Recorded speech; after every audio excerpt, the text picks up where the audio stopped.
Rolling, speeding. How's it going? Good. Back in our home studio of album surfboards. Upstairs, where we belong, not downstairs where the beauty is. We don't belong with beauty, David Lee. They banish us. Back up to the upper room. It's the opposite of a cruise ship. This... For the steerage and the top. Reclaimed wood coffee table in here. I don't know that I could have leapt across this one. This thing's pretty bulky. Yeah, I think I would have caught one leg on the leap and then pulled a groin. Have you ever pulled a groin? Not legitimately. I've had the sensation of what that feels like, and then it goes away within 2 minutes, but I haven't pulled it to where I'm out of commission for a while. I pulled a groin before. How'd you do it? I can't remember, but I just remember that real aching, annoying pain that goes on and on. It's weeks of painful ache in the groin. We need to do a ranking of the most painful things that a human body can experience. A pulled groin is way up there. Worse than pregnancy, worse than giving birth, I would say. Yeah. Pulled groin for sure worse than giving birth. Giving birth falls below that. Stepping on a Lego. Oh man, stepping on a Lego is worse than giving birth, I think. I think so too. Yeah. So I've got a theory. I'm actually, science has probably already studied this, but my theory is that your brain can only register a certain amount of pain, sure, but that it actually exists well beyond what your brain can register. There must be a retarder on your brain that blocks it. So because if you can measure it objectively and there was a unit, decibels for sound or whatever, and there are in whatever millions of decibels of sound, it only allows you to experience the first 100 decibels. Anything beyond that, your head would explode. Yeah. So I think those things, pregnancy feels maybe akin to, I don't know what, breaking a bone, or I'm not sure what, or a car crash would feel really painful, but you're not actually experiencing what the full. So it's funny that you bring this up. This was what was running through my brain halfway when I was snagged by Hezbollah, awaiting interrogation, is I just assumed torture was around the corner. And I thought, okay, what are they going to do? They're going to pull my fingernails out. I was trying to think of the worst, a real pain, pull my teeth out and stuff like that. And I was thinking that'll hurt really bad, but don't you just hit a pain threshold that you cannot cross? And so you either pass out or whatever. But then I was thinking, so I thought that at the time, I thought I'm cool. I know pain. I've stepped on a Lego before. I can deal with this. But then I thought torturers are very good at what they do. And so there must be a way where they can continually get you in new ways to your max point, and just I don't know, something about what they do. They're pain artists. They are the Kama Sutra of pain. Yeah. They're going to get you to that maximum level right before orgasm, and then you just stay there for 8 hours. Yeah, exactly. So you're not going to pass out. Yep. You're going to experience that 10, the full decibel. The full decibel for a long time. That's their goal. Yep. Did you retell that Hezbollah story in Reports from Hell? I did, yeah. Okay, cool. I went thoroughly? I went into more detail. Okay, cool. Because I read it in, what was the first one? Welcome to Paradise. Yeah, Welcome to Paradise. And I think we've rehashed it on the podcast more than once or twice. We have. So we probably don't need to now. Don't need to. But people should go buy the book if they want to hear about it. Buy the book, Reports from Hell. It's funny. I wasn't going to write about it in Reports from Hell because I had covered it in Welcome to Paradise. Now Go to Hell, not to be confused with Reports from Hell. And I thought, okay, I've written about this, so no need anymore. And then I reread it, and I was like, yeah, but I did a real shallow job. But I was a bit disappointed in myself for not giving it the full Monty, as it were. And then was talking to my editor, and he said, of course you have to include it. Nobody cares. Just, you got to go back in. Well, the other thing is, I'm surprised how many times I'll say stuff on a podcast. Literally 20 times I'll recite the same thing. And the 20th time I get emails from people because it's the first time that they heard that thought, Yep. So there's just always new audience or something. Always new audience. So we don't have to rehash it, but did they pull your fingernails? No pulled fingernails. Okay, good. Yep. Got out. Any torture at all? I got a real heavy, swift kick to my bottom. Oh, okay. I got a real stern talking to. Stern talking to, and a man kicking me in my butt, and I was blindfolded too, so I couldn't tense my buttocks. Have you ever been kicked as hard as a man can kick in your bottom? No. Yeah. No. Yeah. I think it'd be funny. I don't think it'd be that painful, actually. Yeah. I remember just being mostly jolted, but I don't remember very much pain from it. So he was not the Kama Sutra of torturers. He was not. He was a virgin. He was doing a bad job. He should have kicked my lower back. I think thankfully I was tall. So maybe he was trying to kick my lower back and couldn't make it up there. I feel horrible about something still to this day, and you just triggered it. As my younger brothers were growing out of like toddler age, one of them, but still misbehaving like a toddler would, I went to spank him because I forget what he did. Hit lower back? Yeah. He shifted and I hit his lower back, which is like the stingiest part of your body, so you know? Stingy. It was pure just my hand on his bare skin. It was like slap. And he just like let out this shrill scream, just like a full, like the arch you hit back. my back. Yeah. And I was like, I still think of him because he was like a little kid, you know, and the little kid like reacting that way. I'm like, God, I really abused my power as the older brother right there. The lower back slap is a secret move in the arsenal of the Street Fighter, I feel. Nothing is so painful. Secretly super painful. Man, I'm going to start training MMA, and my only move is going to be to get a guy down and slap his lower back. I remember that. That's not actually in the rule book. You could get away with it. Yeah. Do the gloves, though, prevent some of the slappiness? The stingy. I'm sure it does because it's all about to. getting that little cup of skin on skin, I think, is the real sting. There's actually also a technique where you can kind of whiplash your wrist. Yeah. Like if you can kind of like whip into it, you don't need a ton of force. It's all about the whip. Your glove would, though, I think. Yeah, I think it would deaden the real pain. Well, you're not gonna employ this in the UFC, but if you ever get in a street fight, next time you jump the reclaimed coffee table, I'm gonna reclaimed wood coffee slap table. the lower back. What are the odds that this studio has a reclaimed wood coffee table, just like Surfrider Foundation did for us? It totally does. It's just this one is maximum. This one is big. Girthy. Surfriders was small. Yes, it was. Yeah. All right. Have you abstained from drinking since I last saw you? I have had a couple IPAs. Those were allowed in the rules as a loophole because IPAs are so gross that. What kind of a loophole is this? Because IPAs are gross. Who wants to drink an IPA? There's lots of gross alcohol. So can you drink Campari? Or no, Campari is delicious. Yeah, Campari is delicious. Fernet. Can you drink Fernet? That is not specifically. No, the only one that got loopholed were IPAs. So I had an IPA. Man, I don't know about this. Yeah, there's a lot of. I'm telling you, there's a lot of rules. That's what makes anything good. You know, something is good, something is quality by how many rules are attached to it, how many laws and bylaws. Look at the Constitution and all the laws and bylaws therein. There's a lot of stuff there. Yeah, because it's trying to create a uniform way to control hundreds, I don't know, how many millions of people are there in America? There's, I think, 360 some million. Okay, perfect. Thank you. Not trying to control one individual's drinking habits for a month. Sure. I think the one rule of no drinking for the month is enough for the one person. But it's not just me. It's me and two friends. And yeah, so I think it's still enough. You got Ramadan rules. Like in Ramadan, right? When Muslims fast for the month, there's all kinds of rules about, of course, when you start, because you fast during the day. So when you start, when you stop, what constitutes the day? Like, is the day when the sun comes up? Is the day at time, et cetera, et cetera. So there's all kinds of rules to accommodate that. When you're traveling, for example, you don't have to abide by the Ramadan fasting rules. So, with this drinking thing, no drinking. What happens when you're traveling? So it's in the rule, but there's a rule for that. The rule is you can drink on the airplane, but that's it. Man. Yeah. All these rules are just allowing you guys to basically drink. You're not supposed to. That's what's happening. That's what other people say. But in real life, we are making a complex structure that makes not drinking so much funner. Just lying to yourself. Nope. It's you are. The IPA caveat is in the fine print. What inspired the IPA? Why did you drink the IPA? It was the end of a really rough day of homeschool. And my buddy Josh was sailing. And it's traditional for us when we sail to have a drink when coming back into harbor.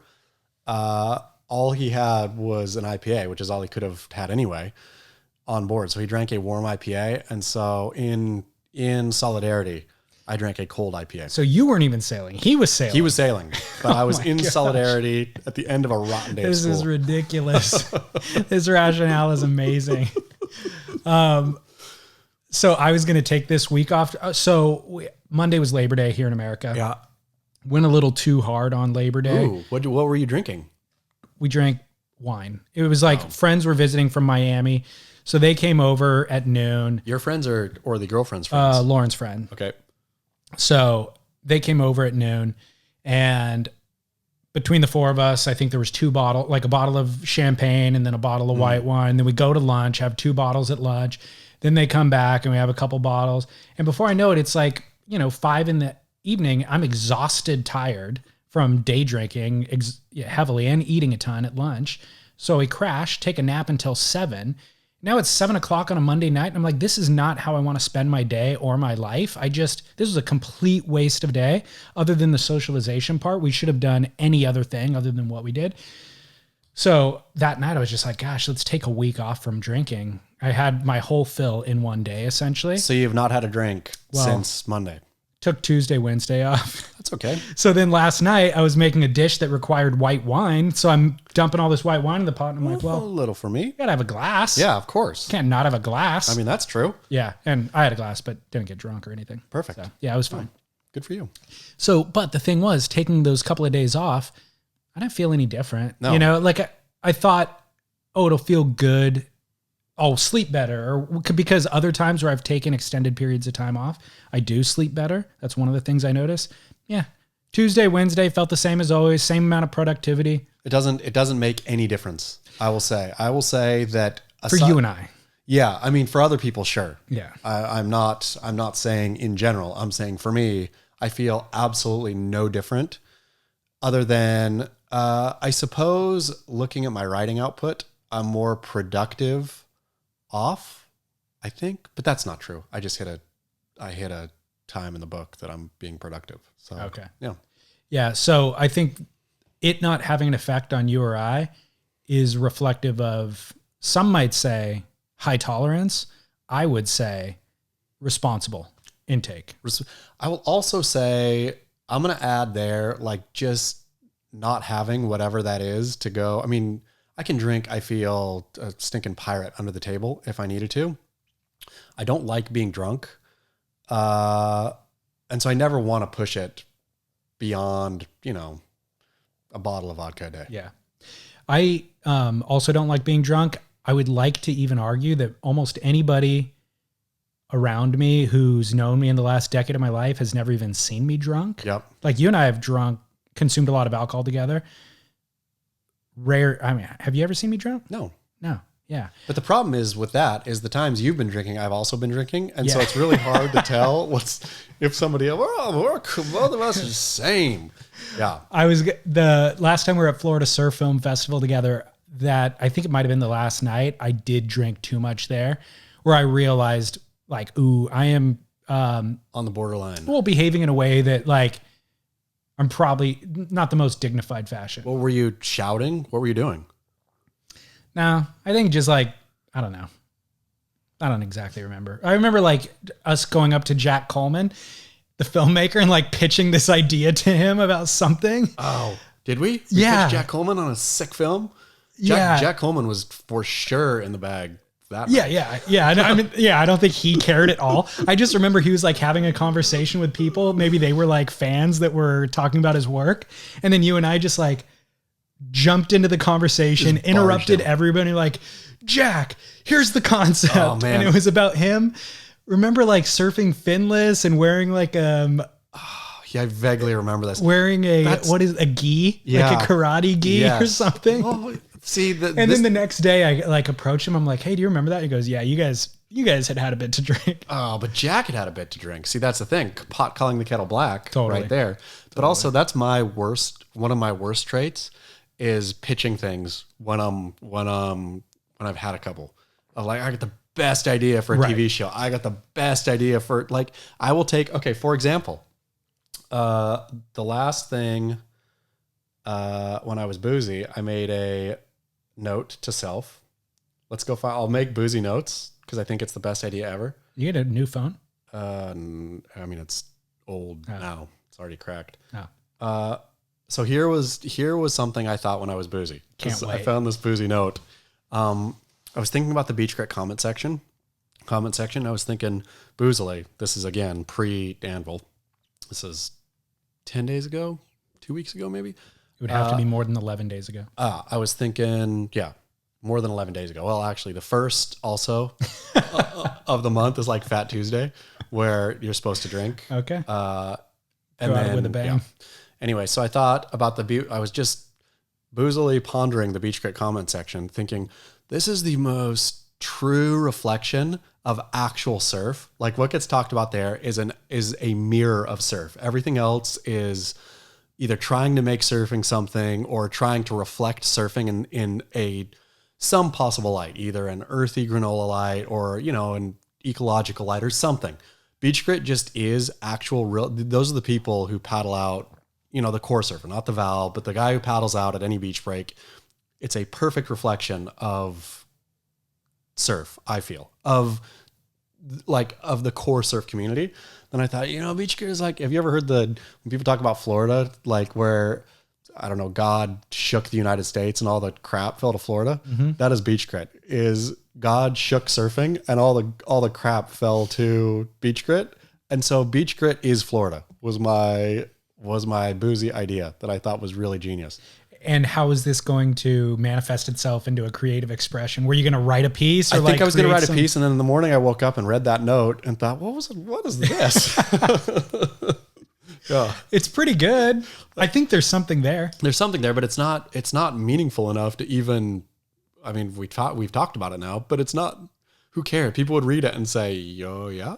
But I guess I was thinking it is valuable in terms of if you want a real look at what a real, like what is a surfer, I think you can find that in Beach Grit and only in Beach Grit. I think Stab, Inertia, WSL, Surfline, etc. They're doing things that there's a twist of this is what we want a surfer to be. Whereas Beach Grit, I feel, is just a collection, a motley collection of surfers. Yep. I don't disagree. Yeah, that's it. Genius. By the way, talking about the calendar dates reminded me today's September 11th. It is. I was hearing stories on the radio. Oh yeah, while driving up, feeling somber. Where were you? September 11th, 2001. I was in South Pasadena, California. Where were you? I was in La Mirada, California. Wow, that's I was in college. Where'd you go to? Well, I was going to Fullerton JC at the time. Okay. But I had a class that day, and like an AM class, like 9 a.m., I think. And so, I woke up in the morning and flipped on the TV and saw the news reports. I didn't have any understanding of the, magnitude of it. Yeah. It's when you've grown up playing video games and watching movies, and then you see something like that, you don't even almost understand what's real versus the movies that you were watching the night before. It all feels fake. And so it was kind of like, oh, well, I've seen death and destruction and also in the news around the world in other countries and stuff like that. So I guess this is a news story, but they're reporting on it pretty heavily. It seems more, I think it was before the second building even fell is when I turned it on. And so then it was kind of bleary-eyed and just assessing, as I was waking up. And then when the second building fell, it was like, oh, no, this is like legit different than every other news story, And so I just got ready for school and went to school and made it to class. And it was a sociology class. And the professor was like doing her best to like discuss it with the limited information that we had, but it was kind of like an open forum, like forget about what the syllabus said. We're going to just kind of discuss this collectively. And we did. And then I think they kind of canceled class after that, or canceled all classes. So maybe she got a note or something. And then the rest of the day was off and just went home and watched the news and called people and tried to figure it all out. Oof. Yeah. What were you doing? I remember I had just come back from a second kind of run through Egypt. Or not just come back, no, but I had been, in the Middle East, like preaching the wonders of Islam back home, like for a while. And then I remember just my mom calling me and saying, this is like you were wrong. Like look at, I think like when it started to leak out that it was, this was not an accident. This is looking more like an act of terrorism and, an act of Islamic terrorism and all that. So then I just remember feeling really spun out, like really thinking, oh, but then, yeah, got my act together. Well, I mean, it's really hard to understand, like I said, the magnitude of it. Feeling spun out is the right reaction, because how could you possibly have any context for what this actually means? Yeah. Looking back though, it's wild how, living in this new weird time of social distancing and wearing masks everywhere and, on and on and on. Humans are such bizarrely resilient creatures. Yeah. Like the fact that, that day, 19 years ago from today, our world honestly tilted on its axis and everybody took a couple weeks, couple months to kind of adjust, and then off we went. Same with this pandemic thing. Like, it's so bizarre, and every day almost, there's a new bizarre thing. California is literally burning to the ground, alongside Oregon and all this. The sky outside has been such an eerie, apocalyptic shade here in California or Southern California for, I don't know, going on, feels like a week now, right? Yeah. But you're just like, oh man, California's burning. And well, the resilience thing is very interesting, because that conversation about how will our lives change post-COVID. Yeah. And it's like, oh, I take, I don't take things for granted anymore. Like there will be certain protocols that are different, but then also I'm more sympathetic and I'm going to spend less money because I've gotten used to that at this point. No, we won't. In 6 months, everything's going to snap back to exactly how it was before, because you're right. With 9/11, it was like we were so somber for a month, and pop music was offensive because it was too superficial, and like, how dare you?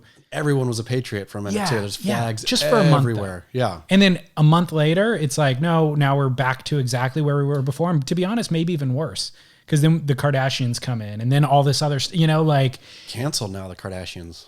Yeah, I know. It's over. You know what I was thinking about too? Like, are you going to post anything about 9/11 on your Instagram? No. Okay. So yesterday, starting last night, I start seeing all of it in the feed. And I had a thought. I was like, so did you lose somebody? Thankfully, I didn't know anybody who was, not even family members who knew somebody who died in 9/11. Maybe if I did, I would be inclined to post something.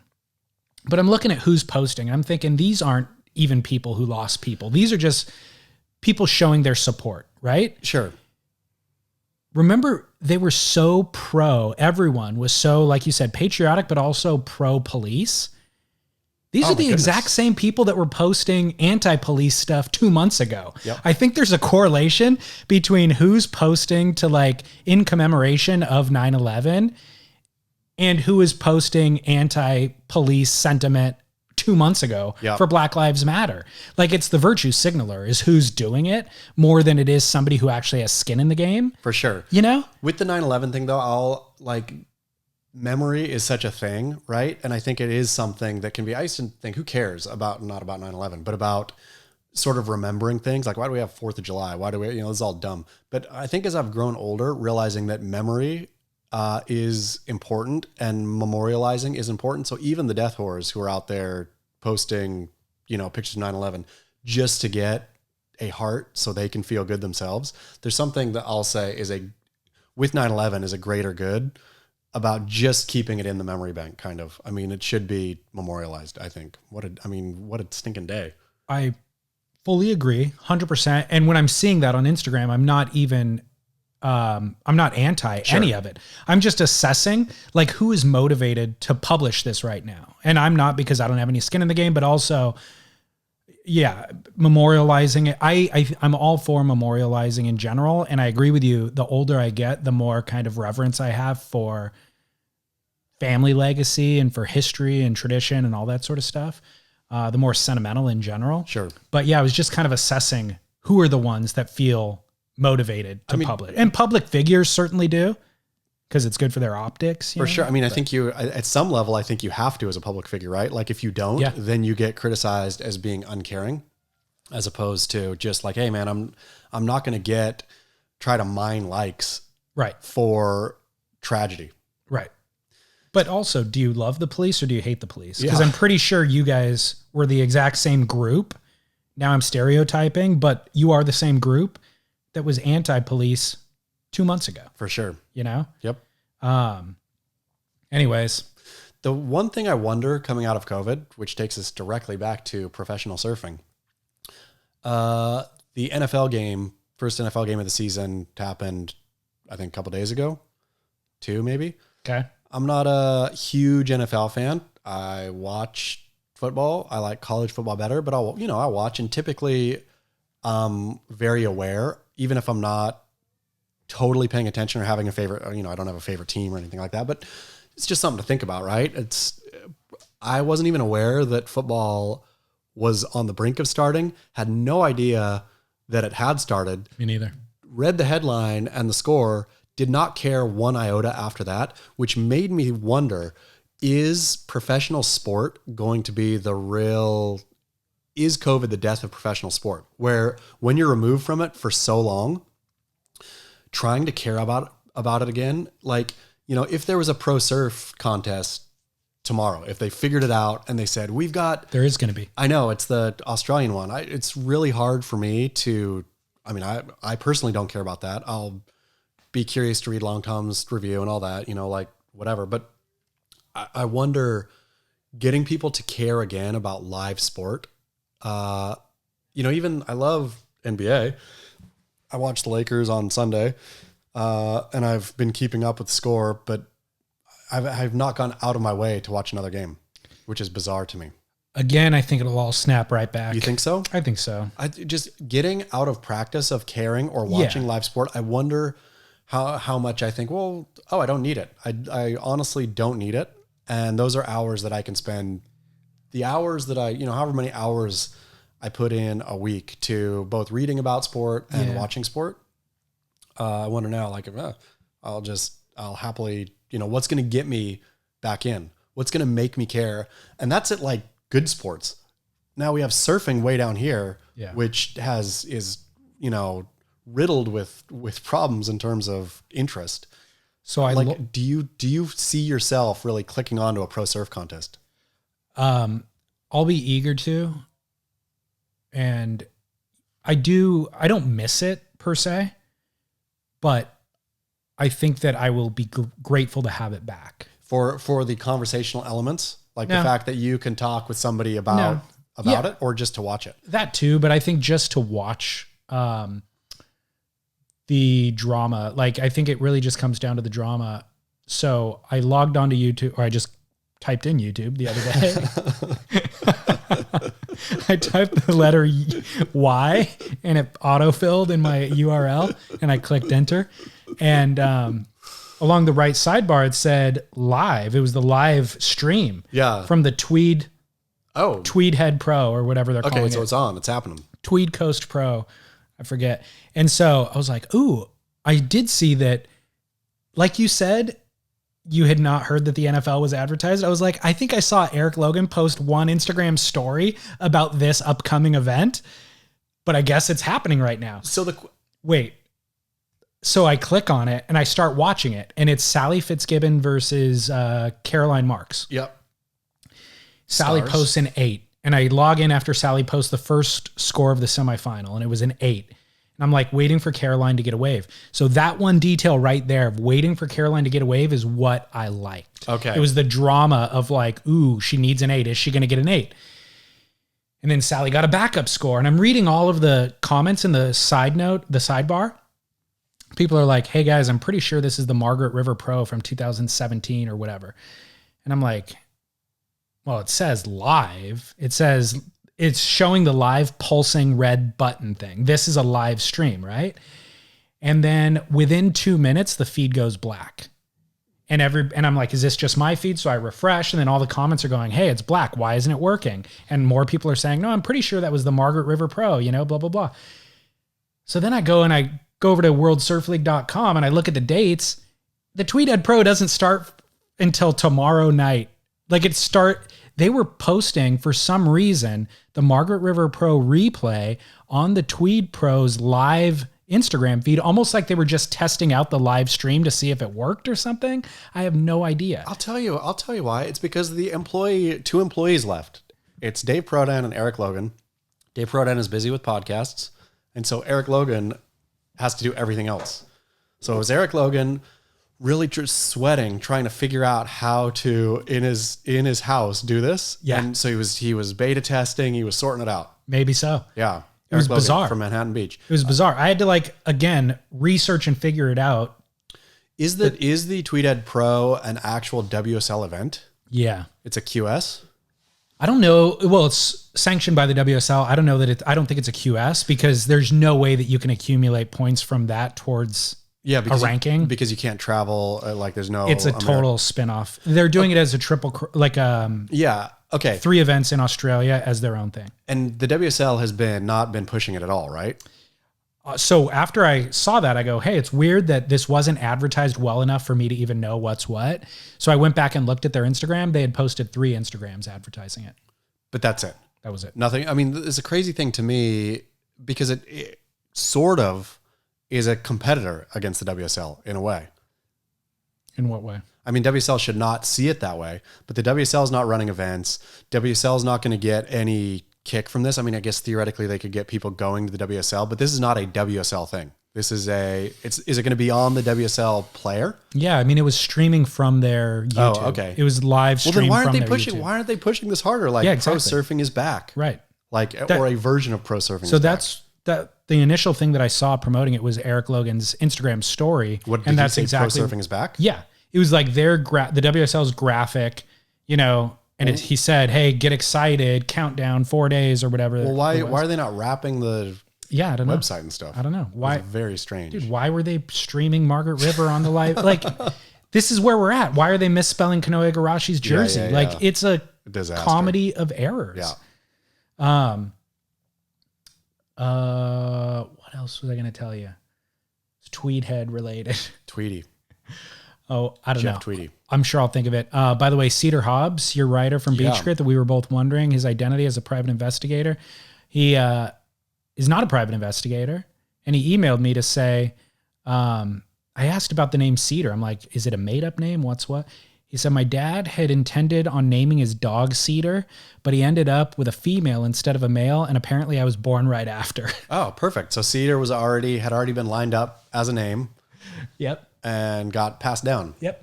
Passed over the female dog to Cedar Hobbs. Yep. Well, that's great. Pretty cool. Yeah.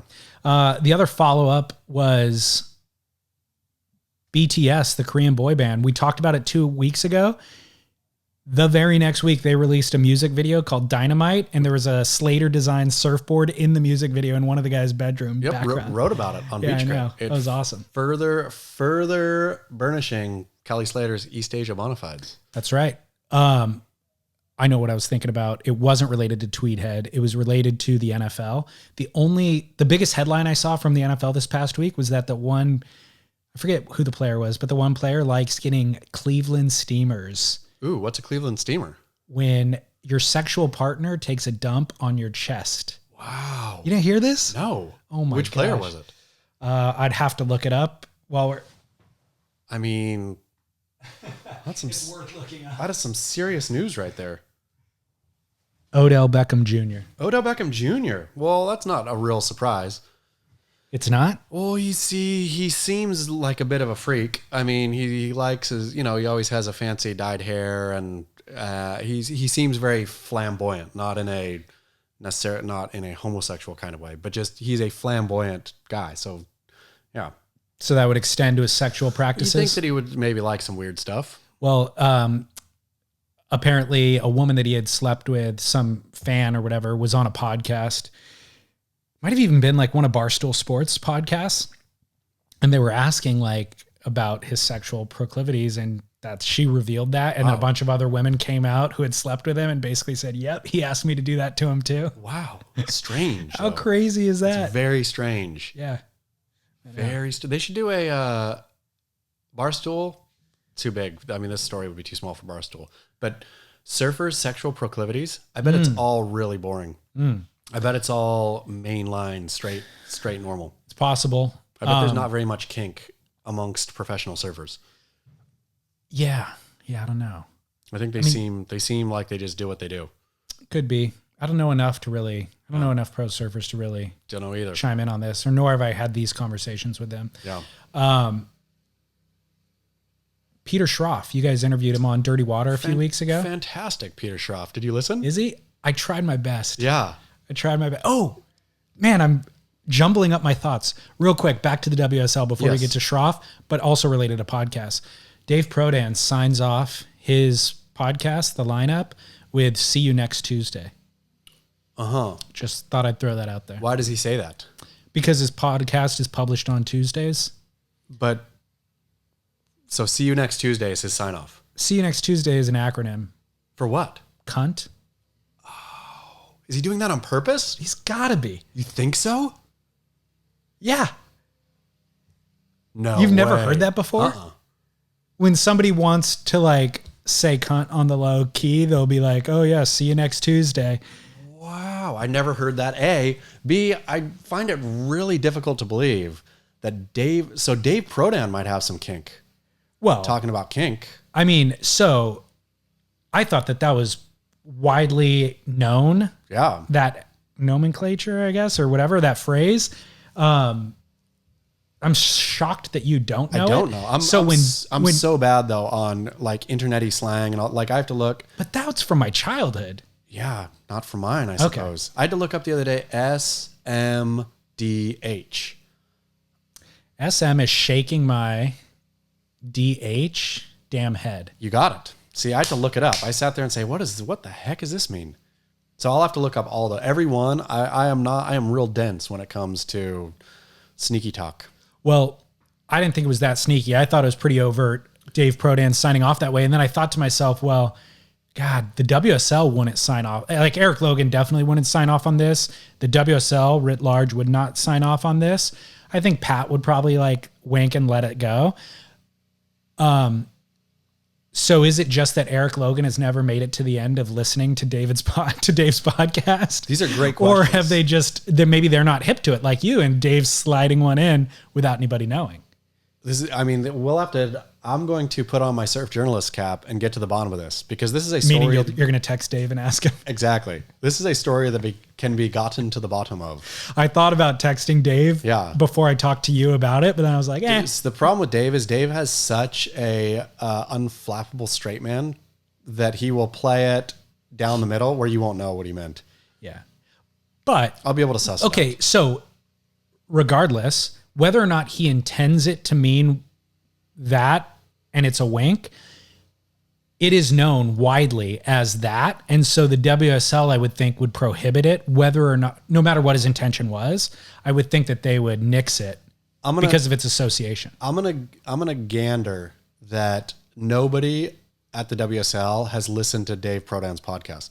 Or they haven't made it to the end. Yeah, I'm gonna say no. I bet very many of them have not made it to the start. I mean, let's be honest. Not ragging on there's no competition. There's no competitors, right? I mean, everybody has infinite amount of space and time, especially in this day and age, to listen to as many podcasts as they want. When I see who Prodan is rolling out as his next guest, all I have to look at is the picture of who the next guest is, and I can fall asleep. It is a wonderful, wonderful bedtime story. I mean, I can't imagine a more boring lineup of human beings, which brings back to Peter Schroff, like it or not. Okay. It was like performance art. I had always really liked the idea of Peter Schroff. Now I love the person of Peter Schroff. Do you? Oh my goodness. So yesterday, Derek Riley and I, which will be out today, I suppose, had Chris Burkhardt on the podcast, right? Phenomenal speaker, did a TED Talk, right? So it was really thoughts on point, articulate, intelligent, well-traveled, knows what he's talking about. Great, right? Like, perfect podcast. But man, I like the weird ones, and Peter Schroff sent it. Well, look. There was 30 minutes of that cut out. 30 minutes of that podcast was edited out because it was the part that was there was the part that was sensible enough to air. Crazy. He refused to understand Derek, which was completely awesome. So Derek just sat back the entire time. No, Derek tried hard for the first 3 minutes. Yeah. And Peter'd be like, wait, what'd you say? Yeah. Like when you said couldn't understand, you mean he couldn't understand his Australian accent. Exactly. That's as simple as it was. Refused to understand. And Peter goes, what did you say? And then Derek would like rephrase it in a slightly less like witty wording, like a more straightforward wording. And then Peter'd go, it'd be dead silence. And then you would jump in and say it with an American accent. Peter, I really wanted to make it to the end of it. Sure. He was completely nonsensical. And also like, I agree with you. I like the idea of Peter and I like having a rabble rouser, period. But he sounded crazy. I'll tell you, the surf world does not deserve a Peter Schroff. Peter Schroff is an artist. I feel spending that time with him chatting, I think it was probably close to 2 hours total.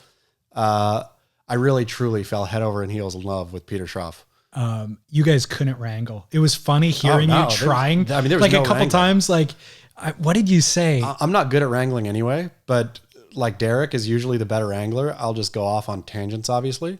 But I was transfixed. I mean, I think it got cut out of the podcast, but we got a whole virtual tour of Peter Schroff's design hotel everything he's doing is mind blowing. I can't believe he finishes any of it. I mean, it was his design hotel was in stinking San Pedro. Have you spent much time in San Pedro? When I was young. Yeah. San Pedro is a rough, yeah. I'll tell you, it is. I think there is only one place where Japanese people are homeless in the entire world. Imagine homeless Japanese. Can't imagine it. Doesn't exist in Japan. It exists in San Pedro. There are homeless Japanese people in San Pedro. There's guys dragging off tanker ships at whatever in the morning to go drink in whatever bars. Like it is a rough, blue collar, Bukowski-esque sailing town. And so Peter Schroff opened a design hotel there where rooms are themed like the Chanel room. I don't think that's what it's called, but it was all Chanel design. And I think there was a Dior room. Epic. Like in San Pedro. It's open to the public? It felt like it was open. I don't know. It wasn't a hotel proper. It felt like I didn't get into the specifics of how you book it. Airbnb or something. It seemed like something like that, but it was there was themed rooms. It was not, and it was not poorly done. I mean, it was impeccably done, like artistically done. I mean, it was a work of art. One thing that I did catch in the podcast was the Kelly Slater story about Kelly saying that he's confused about it must be sad to be a 60-year-old sexually confused on drugs. He says he's blah, not blah, gay. Blah. Well, what was funny is Derek asked Peter about that, and Peter goes, "Did Kelly say that?" Yeah. He goes, "I didn't even know that he said that." And then Derek reads him the quote, and then Peter's like, "Oh, I didn't even know he said that."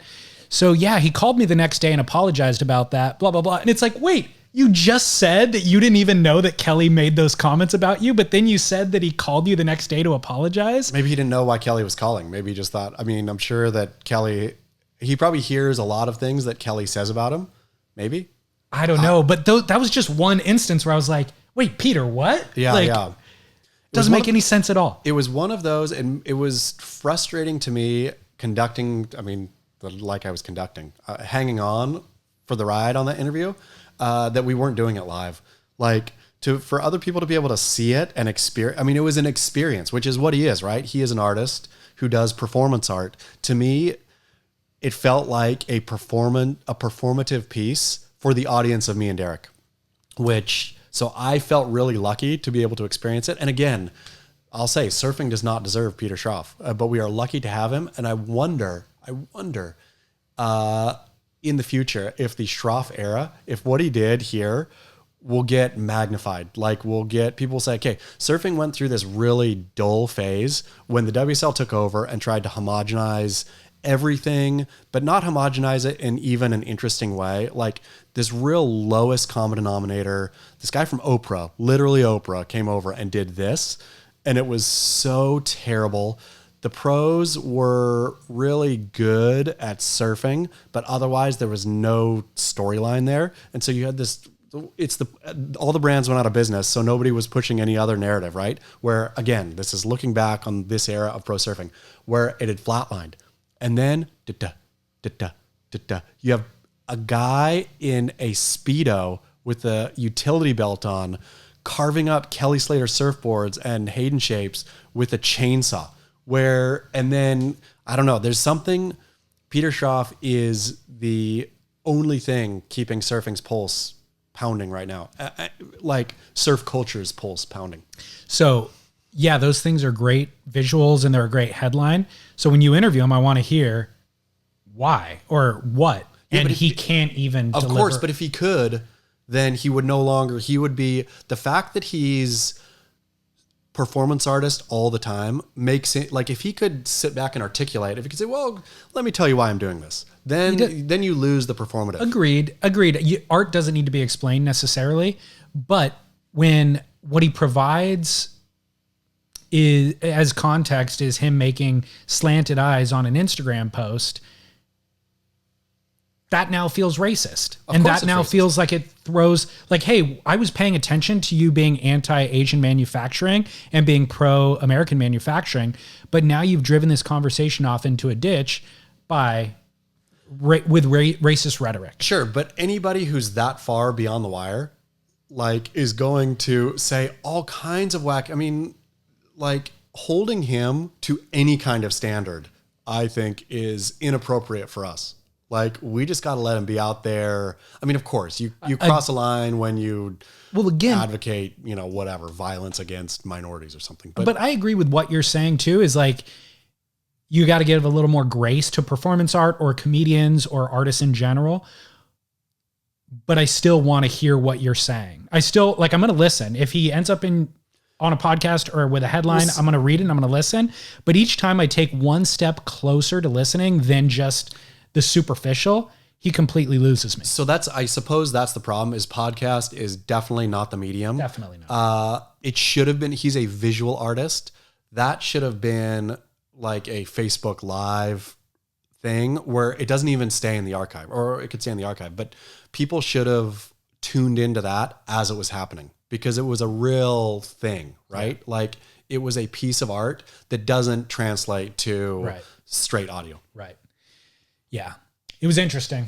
Yeah, fun. I loved it. Loved every second. Do you think if you gave him money for a surfboard that you would ever complete it and deliver it? I think he would, and I want to. Okay. Like, my next board is going to be a Peter Schroff. Okay. Yeah. So he is still manufacturing surfboards? Yeah. He does, I think he does one or two a day or something. He says on there. Okay, good.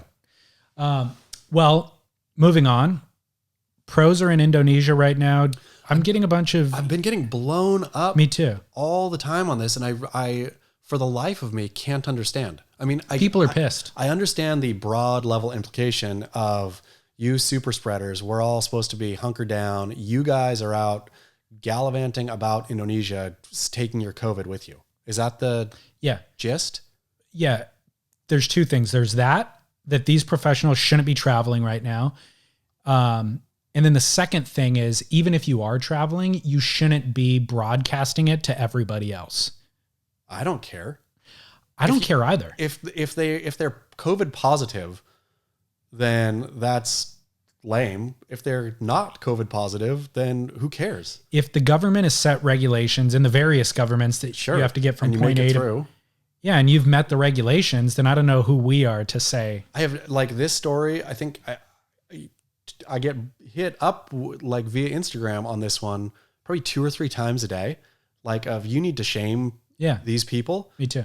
And I'm thinking, tattletale culture for what though? Shame them for what? Like, if they were healthy enough to get on a plane here, Indonesia let them through, they're out surfing, that they were figured out that whatever loopholes they needed to figure out. I mean, they're probably not jumping through loopholes. Indonesia must be accepting foreign travelers, right? I mean, these are maybe special people. Yeah, or maybe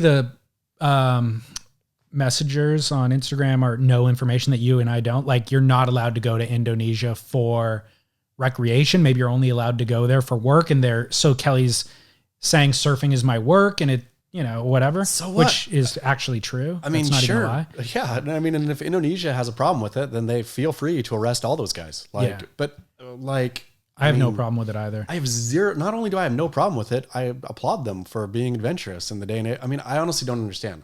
If they have COVID and they're spreading it, then that's a bummer, and they should be, I guess, duly shamed for that. But other than that, well, go rip one. Right. I don't get it. I honestly don't get it. I do not get it. So I don't know that we've fully fleshed out this conversation yet. It's white privilege or something? I remember it's that Luke Davis can do. Who are the people? It's like Luke and... I didn't see Luke. Kelly and Strider are in Bali. Idolo is in the Maldives. I don't know who else. Great. Yeah. I mean, that I am number one. I mean, number two after Peter Schroff. Bash Kelly on the head when I can. But if Kelly wants to go to Bali and surf and they let him in, then cool. Well, additionally, Kelly was on the Tim Ferriss podcast this week. I purposefully didn't listen after you told me because I was excited to get your raw take and then be able to speak back to you with zero knowledge. We're in a day and age where everybody wants to hate on Kelly. Sure. You're leading the charge. I'll often jump in if I find there to be something hypocritical that Kelly did. Kelly's a hateable man. I listened to this podcast. Liked him. Fell back in love. You're a Kelly Childhood love and maybe even lust with Kelly. Tell me about the points. Well, in all of the ways that Peter Schroff cannot express himself in this podcast medium, Kelly can. Sure. And I think, I think Kelly is hypocritical in all the ways that we've discussed in the recent years, right? Aggressively hypocritical, angrily hypocritical, lashing out at others for even daring to mention the hypocrisy, not willing to go along with the joke, not even willing to accept that they're, okay, I get it. I live a do as I say, not as I do kind of life. And I think that is reflective of human beings are complex, and they make, look, dealing with a certain amount of fame, talent, wealth, all comes with a lot of peril, and you're going to make mistakes along the way. And so what I got out of this interview was him not directly fessing up to those mistakes, but really kind of confronting them in a lot of ways. And did he talk about being a father? Barely. See, that's the weird one for me. Well, it wasn't directly discussed. It wasn't directly asked of him, but family dynamic did come up, and he did reveal probably more than he intended to about it, talking about how he basically had unhealthy survival skills when he was growing up that he learned to kind of help buffer his mother from his father's alcoholism. And because Kelly was a middle child, and because he had this talent that was very unique and a lot of attention because of it, he ended up becoming kind of this moderator or mediator in the family. And he realized later in life, and he's still kind of realizing now, that I think actually he said that Shane Dorian said it about Jackson. Shane said, having a kid who has that much talent sucks all the energy from the family into that. It takes a lot to maintenance that kid's special gift.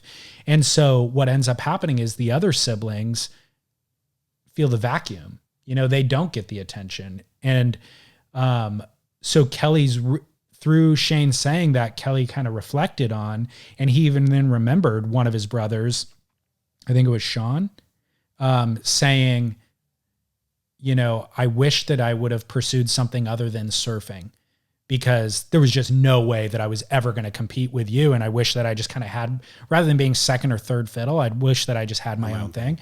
And so Kelly, that kind of resonated with Kelly, or he remembered him saying that from previously, and it resonated because of what Shane said. And so Kelly, he said, as he was kind of working his way through all of these thoughts, he said, I haven't even fully had these discussions with my family yet. So maybe I shouldn't be discussing it here publicly. Just that level of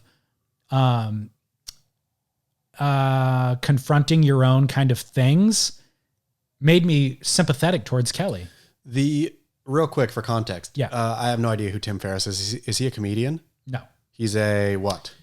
Tim Ferriss is like a self-help dude. Okay. He's written a bunch of books, The 4-Hour Work Week, The 4-Hour Body, where his whole thing is about efficiency. And he actually, he became, I don't know, the world champ tango dancer just in Argentina in like 3 months. Okay. Like went down there. I've learned how to maximize efficiency in all these other ways because I talked to all of these peak performers, Tony Robbins, investors, whatever, Olympians, chess prodigies. So I'm going to apply all of those methods in Learn Tango. He went down and he learned surfing in Costa Rica. He brought Brad Gerlach down and as a coach and was going to learn surfing in 2 weeks. Does he surf well? No, but my buddy Tony Roberts, photographer Tony Roberts, was hired on as the guy to document all of it. And he said in 2 weeks, Tim got better at surfing than he's ever seen anybody in 2 weeks, and arguably better than people get in 2 or 3 years. Wow. So like those methods tend to work for Tim. So anyways, he's written a bunch of books about it. Like I said, the 4-Hour Work Week, you can be as efficient in 4 hours as most people are in 40 was the premise of the book. And so now he interviews peak performers. That's kind of the purpose of the podcast. Okay. So he asks the exact same questions essentially to everybody. Everybody, like I said, from Tony Robbins to Ray Dalio for investing. Are they interesting questions? Yeah. Yeah, they're good. And interestingly, Kelly, it ends up revealing, I don't think he's that, to be honest, I don't think Tim Ferriss is that attuned to the person. He's just kind of asking this formulaic thing, but it ends up getting out of the person a bunch of really interesting things. And I think that Kelly probably follows Tim and admires Tim, so Kelly's willing to kind of give him what he wants. But that whole family dynamic thing, I sympathized with Kelly because of it. He talked about Andy Irons being the first competitor who ever got in his face. Mm-hmm. Basically, everybody just bowed down. Everybody, first of all, stepped aside for Kelly and or laid down for Kelly for a lot of those world titles, whatever it would have been, the first 8 probably. There wasn't any legitimate competitor. Until Andy. And then Andy came in, and Andy was brash and in his face and basically saying to Kelly, I want to kill you. Yeah. I'm going to take what's mine and F you. And Kelly had never been confronted with that level of confrontation through his amateur rank years, through professional years. And so he didn't know how to respond to it. The direct confrontation. And he was going through a bunch of other stuff at the time. He talked about being in an unhealthy relationship where the night before the Pipe Masters, where it was down to him and Andy, his girlfriend was on the phone fighting with his mom. That's how unhealthy the relationship was. Imagine your girlfriend fighting with your own mom. I know, but I don't want to hear that, Kelly. It feels like an excuse right there. It's what it does, David Lee. Feels like an excuse. I don't think it was an excuse at all. It was all built into this greater context. Feels like a passive aggressive. This is why, I totally lost fair and square. Just the backstory. I was going through a lot of stuff, et cetera, et cetera. You should be a man and keep that stuff locked down, Kelly Slater. I think it's manly to accept that, that he had made decisions in his life. He was using Andy as he was thanking Andy, saying, Andy forced me to confront all of these things that I hadn't actually confronted. I was living in this unhealthy relationship. I had these unhealthy relationships in my family. I was paying for all my family stuff. And through this confrontation, and that's, by the way, the resolution was Andy made me be a better competitor. And he talked about Rickson Gracie, who he had admired and developed a relationship with, had said, hey, Kelly, quit while you're on top. You have 8 world titles, quit while you're on top. And then through confronting Andy and then kind of getting over it and becoming a better competitor due to Andy, he then got 3 more world titles. And he then told Rickson, hey, remember when you told me to quit? Well, now I've got 11 instead of 8. Sweet. You're wrong. Sweet. The problem is, though, I'm going to go back to it. Andy was dealing with all kinds of stuff too, right? I mean, I guess Kelly didn't even insinuate that his personal problems are what led him to lose to Andy Irons. Not at all. Okay. Not at all. Okay. He was acknowledging that he had a bunch of personal problems that made him a feeble competitor, like a feeble-minded kind of, there was a hole in his game that Andy identified and capitalized on. Do you think peak Andy versus peak Kelly, mentally, physically, emotionally, who do you take?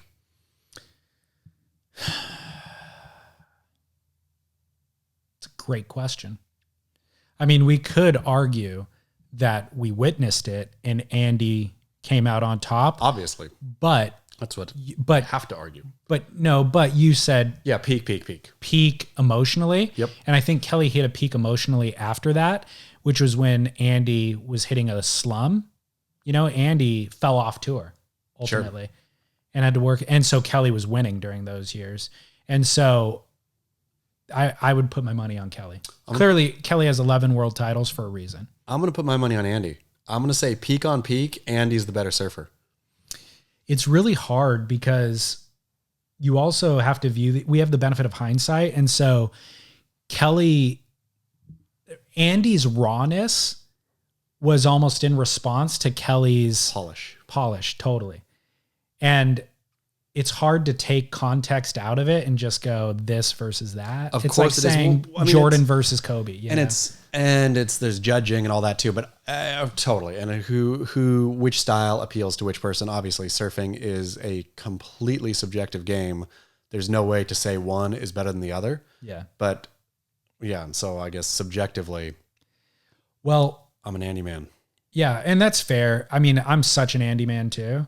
And by the way, if we're going to do our Surfing the Net world rankings, Idolo jumped into the first place this week because did you see his tribute video to Andy? No. Oh my gosh, dude, this was the coolest thing ever. On Insta? Yeah. I think it's also on his YouTube. He basically posted Andy Irons' section from campaign. Yep. And cobbled together a bunch of his own, Idolo's own clips and did a shot-for-shot remake of Andy's campaign section. That's awesome. So Andy doing a frontside arc, Idolo doing a frontside arc. That is Andy awesome. getting a crazy frontside barrel, Idolo getting a frontside barrel, and just edit, like literally shot-for-shot edit of the campaign section. I love that. It was radical. Idolo number one. With Chris Cote's song was actually used. Cut You Up song was used in Andy Irons' section, so he used that same song. It was radical. It was an homage to. That's so beautiful. Like, how did he even conceive of it? I don't know, but that makes me... And it could be blasphemous, except it was beautiful. It was awesome. If Idolo wins what is ours called again? Surfing the Net until we find a better name. Yeah. If he wins the Surfing the Net World Championship and he's also world champion, does that mean Idolo is could it be argued that Idolo is the greatest surfer the world has ever produced? Could be. Might be. I mean, I'm not going to argue against it right now because he earned everybody's respect through his world title. And then this year, since COVID, he's been killing it, dude. If anybody cares about pro surfing when it comes back, it's a big if, but if they do, how many titles will Idolo have to run together in order to A, eclipse John, B, eclipse Kelly Slater himself? Great question. To eclipse John more than 2, if we're just doing numbers for numbers, which Gabriel Medina also has. Mick obviously I think has 3. Andy has 3. Mark Richards has 4.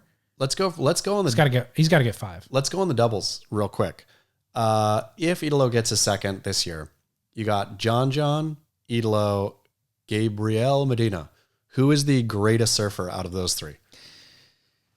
John, because he's got an Eddie. He's got 2 Eddies. I could see Idolo going out and getting an Eddie. 2? I don't know. Who knows if they'll even run the Eddie? Sure. I mean, Eddie may never run again. Yeah. Let's be honest. Yeah. I mean, John released Space, that film, 30-minute film. Beautiful film. From a couple of 2 years ago or something. So I rewatched that. I mean, it still holds up. I mean, it's crazy. Yeah. It's crazy how good of a surfer he is. And we've forgotten because of injury and all that other stuff. So you watch Idolo's modern edits, and he did what he's calling a 540 this week. He posted the clip of it. And what would you call it? Less than a 540. Slightly less than a 540. It's more than a 360, less than a 540. So I saw that and I'm like, oh, okay, that's revolutionary, you know? But then you watch John Space and you're like, dude, the guy did multiple backflips in that film. Yeah. In addition to like the barrels that he's getting. John 2 years ago is kind of, would still set the benchmark today. Wow. In terms of Kelly Slater, he talks about body work a lot. Like getting massages and whatnot? Yeah. Yeah. He talks about 2 books that he recommended that listeners may or may not want to get: The Prophet by Khalil Gibran and The Tao of Sexual Health and Longevity by Daniel Reed. Tao. I'm gonna correct you right now just so listeners don't have to. And Kelly did, by the way, call it Tao as well. Good. But I still catch myself getting it wrong. He would be horrified to be a 16-year-old surfer coming up now because the level is just so high. That's true. I mean, what do you do? He said, great question. And he answered it by saying, you skate. If I had to make any recommendation to a 16-year-old, skate all the time, skateboard. That's a great thing to say, Kelly Slater. Yeah. And he raved over and over about Jackson Dorian. Loves Jackson. Which is his godson. Yeah. It came up often about, well, you know what? Jackson is doing these things right, basically. Do you think that Kelly is a father. Do you think that Kelly ever considers, oh man, look at how fun Jackson is? I don't know, Shane and Jackson's relationship always seems, at least from through the filter of social media, seems pretty wonderful, always traveling and doing their thing. Do you think Kelly thinks, I would sure like and also not even a boy, Josh and Sierra also are, I feel, a flip side to Jackson and Shane, right? Like Josh and Sierra Kerr, traveling the world, having fun, blowing minds, etc. Do you think Kelly ever pauses and says, that looks really fun? I blew it by either not having another child or I should have another child. That would be obviously for Kelly to answer. I'm sure every parent has regrets for ways that they wish that they would have parented differently. I think Kelly clearly chose to pursue multiple world titles when both Josh Kerr and Shane Dorian kind of never went for it with that same level of vigor and like reckless abandon. So they waited. They also waited till later in life to have kids. I feel like both those guys waited until they were off tour to do that thing in their life. Kelly's still on tour. So I would be shocked if he decided to have kids at this point in life or whenever he chooses to get off tour. I'd be shocked if he decided to have kids again. Yeah.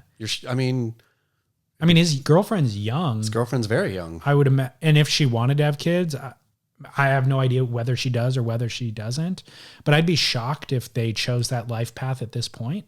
Really? Yeah. I mean, I would be shocked. I'd be surprised if they chose it, but yeah, I don't know. Like you would, I have no idea what's inside Kelly's brain.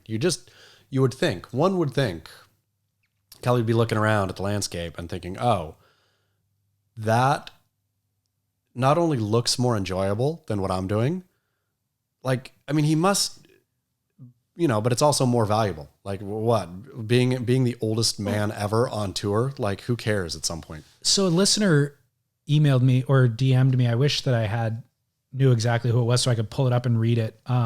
They basically said, you guys, Kelly Slater comes up at least twice per podcast. Sure. You guys mentioned him, whether or not he's in the news. Like he just always comes up. Always. And they said, so my question is, would surfing be better or worse if Kelly retired? And I said, I'm not even really going to answer that question.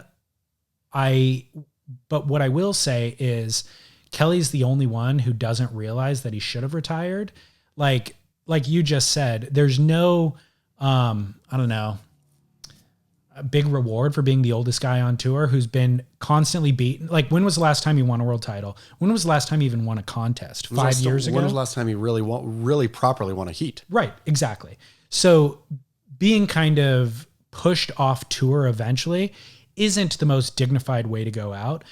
But that's not really even the point. The point is there's other things in life. Thinking that chasing a world title or even being on tour is a sustainable lifestyle is a fallacy. And Kelly's the only one who has lived in that fallacy for, by the way, now a decade too long, probably. So to answer your kind of other question is, hey, dude, other people want your time and attention.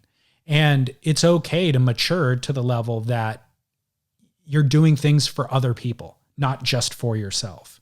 And so it's surprising to me that everybody else has recognized, meaning Josh Kerr, meaning Shane Dorian, meaning all these other people have recognized that.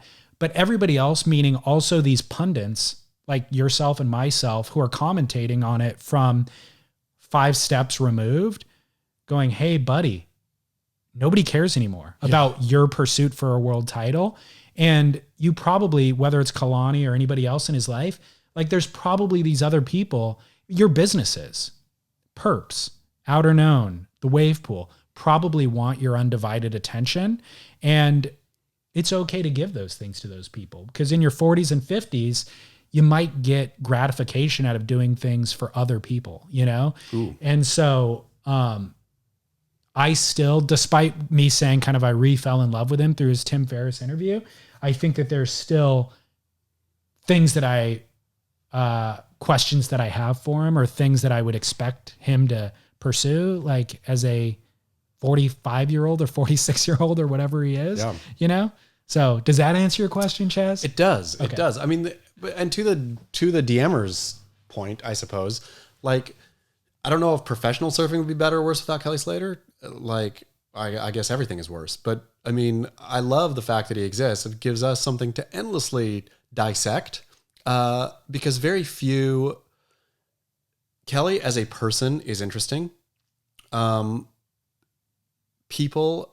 Interesting people are, for me, super fun to perpetually dissect.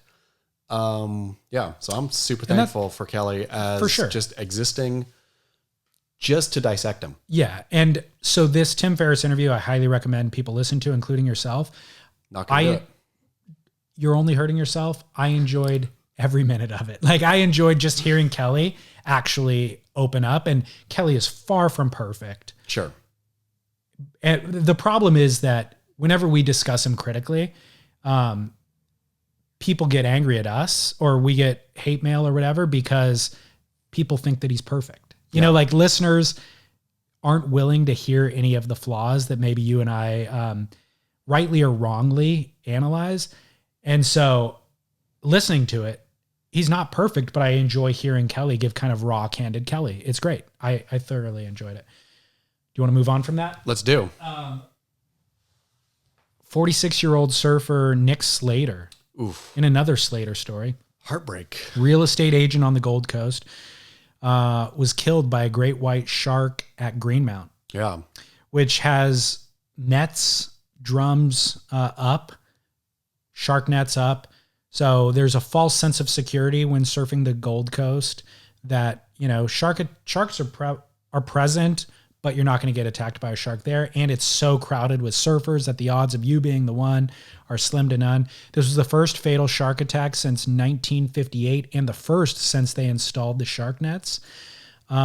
This was a big story 3 or 4 days ago. I got an email from somebody on Instagram, actually a DM that said, hey, David, I got a question for you guys. I think you probably saw that somebody unfortunately died at Greenmount. I have 2 questions. What is your view on publishing the footage of the attack on Beach Grit within hours of the attack occurring? And then number 2, what is the protocol for surfing the break the next morning? The beach was closed and Occy was out there surfing by himself. I know it's very rare to get good waves on the Gold Coast to yourself, but it kind of raises an interesting question about how long? Just kind of how long, out of respect for the person who passed away, should you wait to go back into the same lineup where that person was killed? Great question. I don't know that Beach could actually publish the footage. It published a photo.